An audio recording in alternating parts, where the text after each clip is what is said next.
Hello, everybody. Welcome back to Two Idiots in a Movie podcast, episode 9, part of Spooktacular October.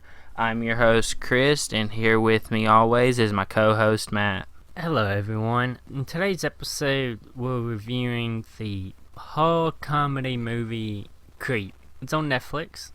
Yeah, everyone should definitely go watch it. It's a very good movie. Yeah, it's one of my favorite horror movies, and by far one of the best found footage horror movies. Yeah.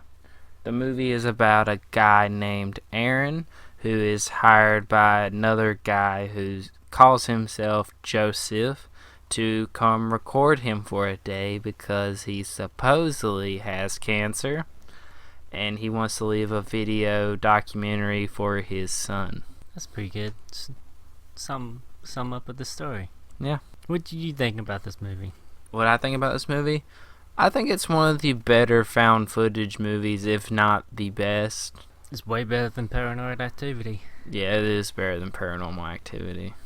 By a long shot. The only characters we have in this movie is Joseph and Aaron. Yeah, there's only two characters in this entire movie. Yeah, you only see them. You hear Joseph's... You hear wife. Wife during the movie, but besides that, you only see two characters. Yeah, and both of them do a really good job. Mark Duplass plays Joseph, I think he does a really good job on this one. He's a really good actor in general, but yeah. he does a really good job on this one portraying Joseph. And the guy who's filming him, it's Patrick Brice. Yeah. Who also directed this movie. So the guy who played Aaron was the guy who directed this movie? Yes. Okay. Well, both of them gave great performances. They did a phenomenal job. Yeah, they did. Joseph, the guy who plays Joseph, sells his psychotic-ish and creepy character very well. Yeah, he does. He portrays creepiness really well, but also makes you feel and have sympathy for his character. Yeah, when he needs you to. Yeah. He's very manipulative and controlling at certain points throughout the movie. Keeps you wondering what this dude's all about. Yeah. What his end goal is, what his motives are. Yeah. But yeah, he does a very good job at that. And then the guy who plays Aaron's character is portrayed in a way of some guy who just needs money. Yeah, he needs the money. Yeah, and then he slowly gets creeped out and wants to leave. But then he also feels sympathy for Joseph's character. So it's a very believable portrayal. What did you think of the setting? It's a good setting, good unsettling setting throughout. Yeah. The forest and then his house. Mm-hmm. And then eventually you'll get back to Aaron's house towards the end of the movie. It brings on those unsettling what's going to happen vibes. Yeah, definitely. So you got anything else to talk about that's non-spoilers? No, I don't. Everything else I want to say is in spoiler territory. Okay. Well, if you haven't seen this movie, before you listen to the second half, we highly suggest go watch it. Go on Netflix and watch it, and watch the sequel. Yeah. There is a sequel to this. Mm-hmm. Just go watch this and then finish this episode. And subscribe if you want. Well, you've been warned, from here on out is spoilers.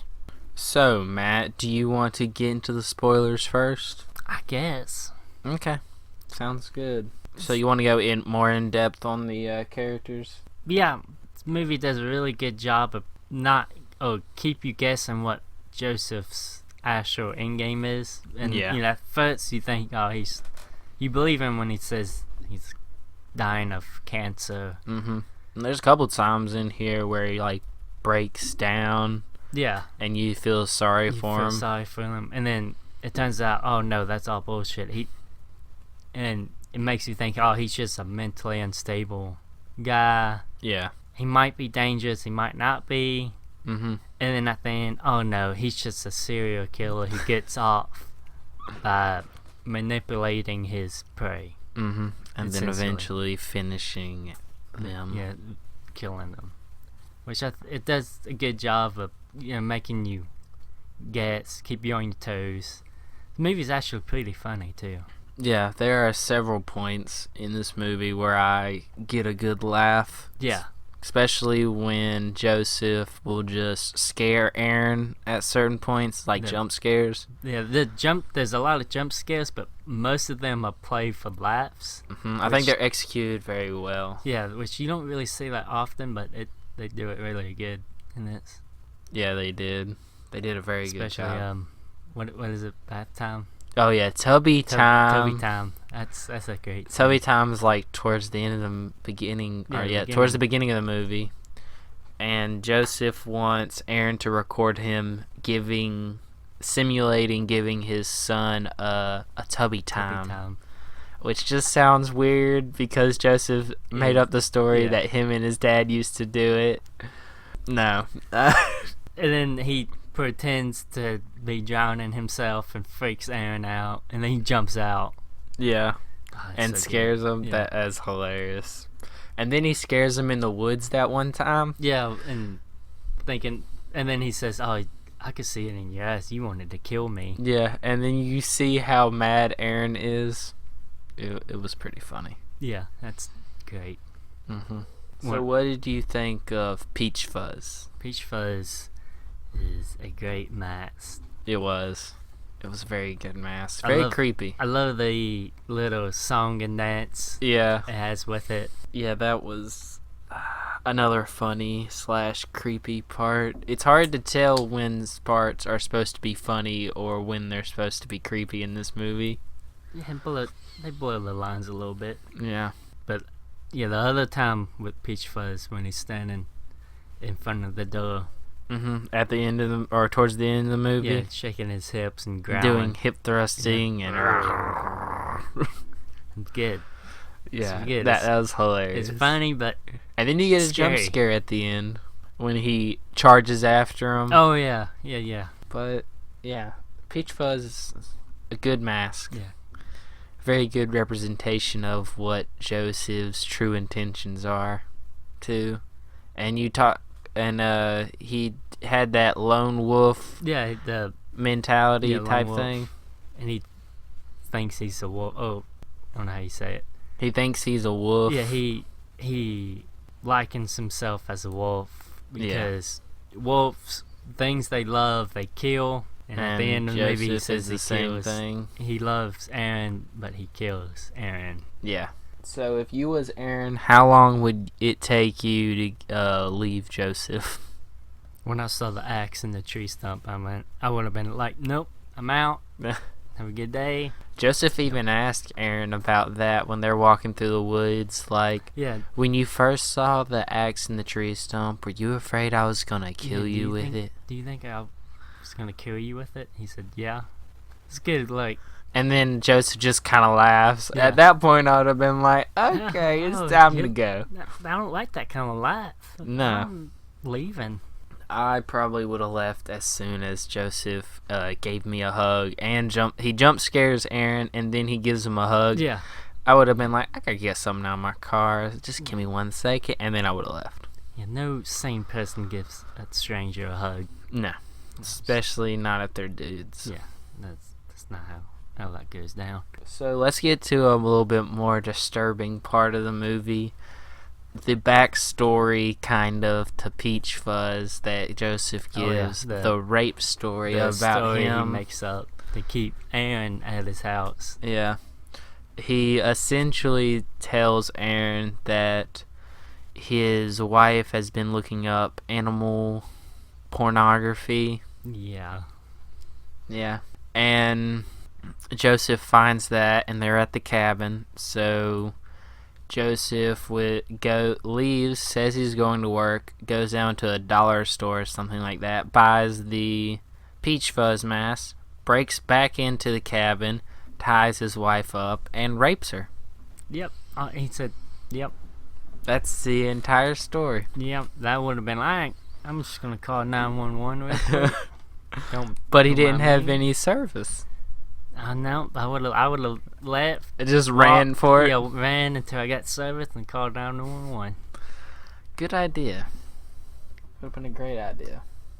Oh, right before we get that whole rape story, we get one of my favorite shots in the movie of when Joseph is standing on top of the steps, inviting Aaron down in for a drink, you just see the outline of him. It's a good shot. It's one of my favorite shots of the movie.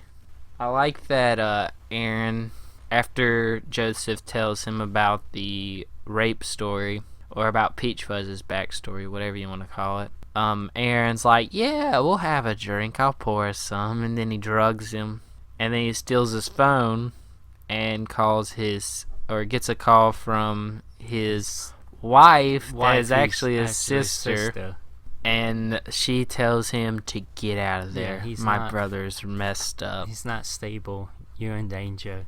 Get the fuck out. But of course he's not stable. He basically trapped Aaron in this cabin. But before that shot, the first shot they take with the whiskey, Joseph doesn't drink it. Yeah, which I noticed that. Yeah, that was a good little. If you pay attention, you get that. Yeah, I was like, the first time I watched this, I was like, oh yeah, he just drugged that. Yeah. Towards the end, after the hip thrusting and the Peach Fuzz dancing, we get Aaron back at his house, and Joseph is sending him stuff. What would you have done if you were being sent stuff by a crazy stalker that tried to kill you? I would have left. I would have went to a different city, changed my name, changed my address. Disappeared. That's what I would have done. Because the last video, it's him saying, oh, I'm sorry, Aaron, for harassing you. Can you meet me at this park so I could say sorry to your face? Mm-hmm. Would you? 100% no. Exactly. No sane person would go to a park. Aaron is just so gullible and hopeful that he actually means it, that he ends up dying. Yeah. Getting an axe through the skull. Yep. In the middle of broad daylight. Mm-hmm. And apparently no one saw him. And no one saw it happen. Another good shot in the movie is before Joseph sends him that last package video. Aaron has his camera sitting in his room on the bed, and it's pointed towards his door. Yeah, front door. His front door. And you see Aaron heard something outside, so he got up and had the knife that Joseph sent him and was looking around. And when Aaron moves out in front of the front door, you see Joseph out there. And I liked that shot. Yeah, that's a good shot. Mm-hmm. It's a creepy shot. Very creepy. And then also, after that shot, you get a cut. After Aaron goes back to sleep, you get the cut of Joseph using the camera to record Aaron while he's asleep. While he's sleeping and messes with him. Mm-hmm. Yeah, that's creepy. Yeah, that is very creepy. Beyond messed up. So, you got anything else to say about this movie, Matt? I like the ending. The ending? Yeah. Oh, yeah, I forgot about the ending. Where Joseph scares himself. That's a great jump scare. I like the whole ending of where he's watching him, the video of him killing Aaron. And then he gives that monologue about how he loved Aaron. He was one of his favorites. It just shows how sadistic and psychotic the character of Joseph, or the creep, is. And then the next shot is him going into a closet and putting the DVD of him killing Aaron with a bunch of other You see CDs. Like 30 or 40 DVDs and VHS tapes. He's been doing this for a long time. Assuming that's everyone he's killed. Yeah. And then he takes a phone call asking for someone to videotape him, which is going to be his next victim. Yep. So this is a really good movie. It is a very, very good movie. The sequel's as good. It really expands on what this one's about. It doesn't really rehash it. No, it really expands the lore and gives more background, but not too much background give you on more Joseph. Details about how he goes about killing and stuff like that. It's so good. Yeah, we highly suggest you go watch both of them. It's on Netflix. Yeah, go watch them both. Okay. So, Matt, give us your rating for this movie. I give this an 8 out of 10. 8 out of 10? Me too.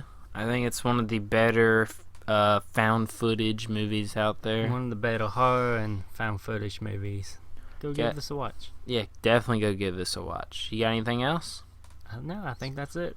Okay, well, that's it for today. We hope you enjoyed listening. Follow us on YouTube, Instagram, and Twitter. We put out new episodes every Sunday and Wednesday. And we'll see you next time when we talk about The Witch.